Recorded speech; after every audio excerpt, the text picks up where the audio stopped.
All right, so let's talk about upgrading this ceiling fan.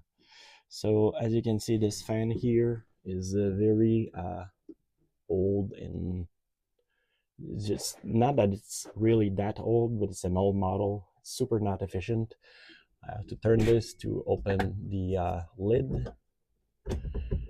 Then the top part that's outside the RV is great. There's a screen to prevent bugs from getting in and all that. But this here is terribly loud, and it doesn't really pull that much air. And when you're taking a shower and you want to run this fan for a while, it's really annoying. So I figured I could change everything and put something like a max air fan like this one.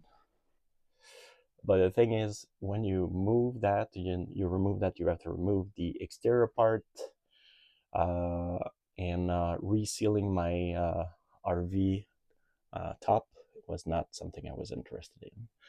Not at all. So to avoid that, I got online and I found this kit here. This is not sponsored, by the way. I bought everything with my own money, and I settled on that because it was inexpensive, and the promise is more flow, super quiet, big blade, so it will cover the whole hole, not just a corner, with a small fan, and simply remove 4 screws from the existing 12-volt system frame and snap the new vortex in. That's interesting. Super easy, fast, easy. Phillips head screwdriver. So I got the screwdriver here, and let's see if this is really the only tool we need. We'll see about that. Oh, and by the way, um, if you're looking for screwdrivers, this is the best one I found. As I said, nothing is sponsored. It's the best one I found for the price. This is made by Klein Tools. What I really like about it is that you have all your bits here, and we've all seen those kind of screwdrivers tons of time, but this one has something different. So when you get those, you can put the bits in an impact driver, and it will clip in, and it's rated for impact drivers, so it should be sturdy enough to work with that. So that means with only the screwdriver and the impact driver, you can cover about all your needs. So this is what I will be bringing. I'm trying to minimize the amount of tools I have. And I'm also bringing this, which is for my stabilizing jack inside the RV. You can get that for a few dollars online. That one is made by Camco, which is renowned for RV equipment. As I said, nothing here is sponsored. It's just I'm trying to get the best tools for the money, and this was really inexpensive. I saw other brands that were super expensive and did not have the feature that allows the bit to clip into an impact driver. So these together cover about all the needs you may need almost. So I like the way that everything fits together. You don't have many tools with you. This is ideal for RVing for me. So yeah, so let's get into installing this thing. So the first thing I'm gonna do is remove those 4 screws. All right, so this is what it looks like with the screws removed. Um, yeah, so everything is kind of exposed just like I wanted. And look at this, and I opened the package for the fan, and this is what I got. And I have the same kind of handle over there, so should be in here. And when I take the covered trim, it looks like it's a perfect fit also, so I did not mess up there. Everything looks great. So let's try removing what's in the hole over there and see where we are at. Uh, so yeah, there's gonna be some wiring to do, of course, but should be pretty simple. May remove those and use uh, what is it, Waymo flip switch. I'll show you what that is in a moment. All right, so I'm discovering that there are screws in there. Let me try and get a good angle to show you. There seems to be one screw over there for this, and one screw over there, and that's it. I think I'm also gonna remove the screw for the handle over there and see how that goes. All right, the 3 screws are removed. Nothing new there. Nothing unexpected was holding, but there's a tie wrap over here holding the wires, which I pulled out from this small cubby hole over there. So everything was nice and stored in there.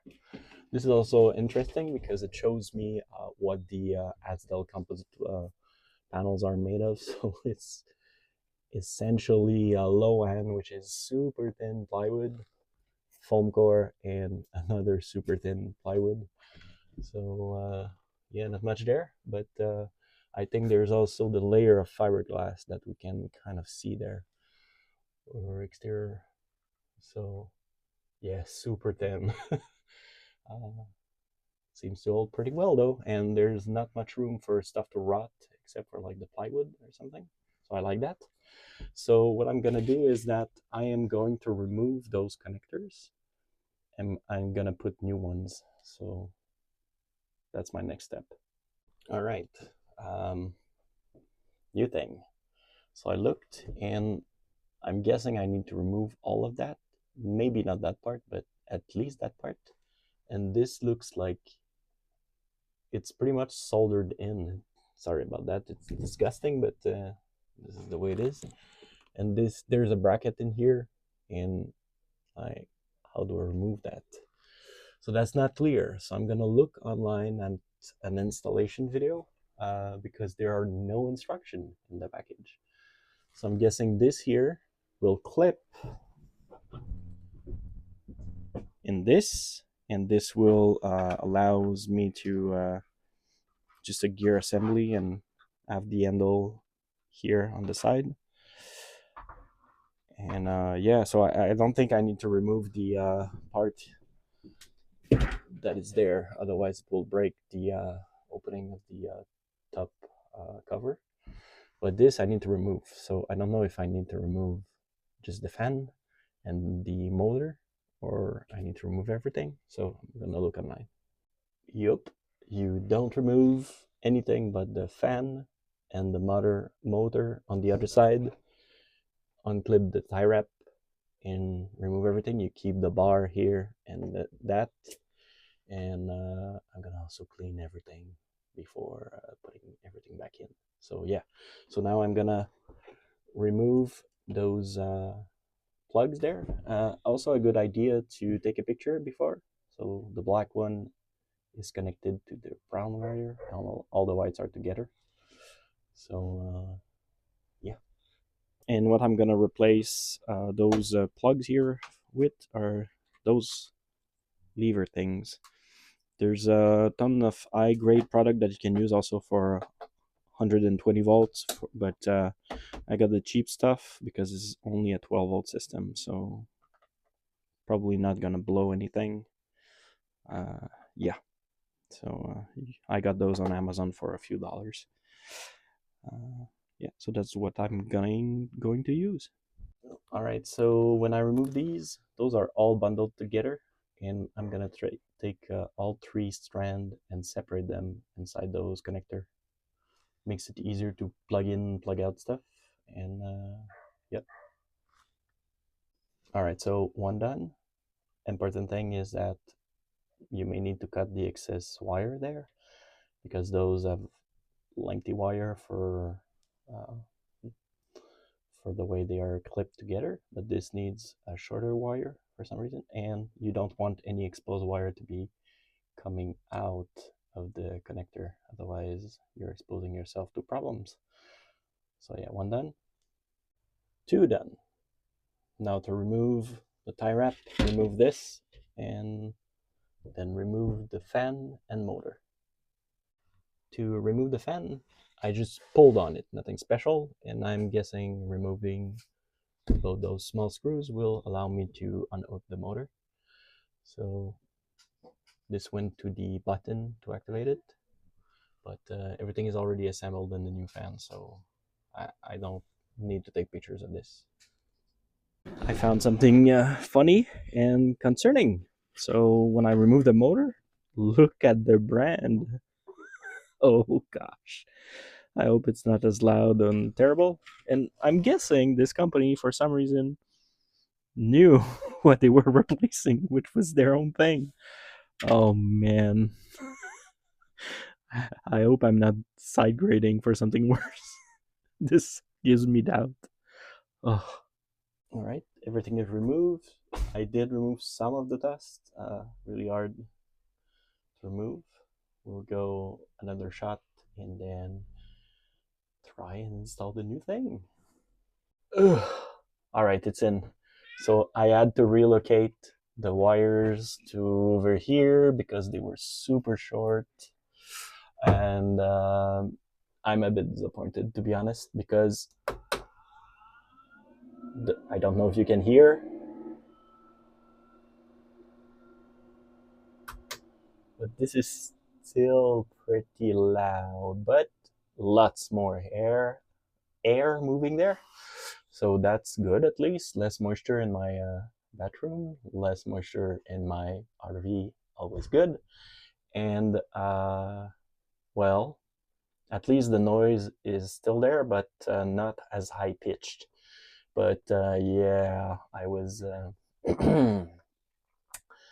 I was annoyed when I saw it was the same brand actually from the terrible one I had. So to them, it's probably a feature. Uh, anyway, so I'm gonna put the trim back on and show you what it looks like. And I also need to put the handle on that and make sure that the top opens and closes. All right, everything closes and open. Should be good. All right, final assembly, final look. I think it looks a bit messy, like the screw holes, and this looks like a bad plastic molding or something. Really annoying. But this did not even cost $100. It's a slightly more quiet, and there's much more airflow, which is essentially what I wanted the most, the airflow. I wish it could be more quiet. Also, I think you can just rotate this to remove the assembly and clean the screen, which is nice. And yeah, and I did not have to recaulk or remove the exterior or anything like that, which made this a nice project to undertake for low budget. And yeah, so I chose to do it not just because the noise was annoying me, but because there was so much moisture in the bathroom. And as you probably know, in an RV, if you get moisture, you'll get damage. You really need to run your fan quite a bit and all that. And I wish there was a timer and different power levels for this, but sadly there were not. Maybe a more expensive model or like Vortex 2 would have had it, but it was prohibitively expensive. It was more than twice the price. So yeah, as usual, I got this, I think, back in last November, and I got it after I got my alarm trigger to tell me that it was around the historically lowest price. So I use a Chrome extension called Keepa. You can also just go on Keepa, the site. That's Keepa. Just search for it. And as always, that's not sponsored. It's just a nice tool that I have, that I found.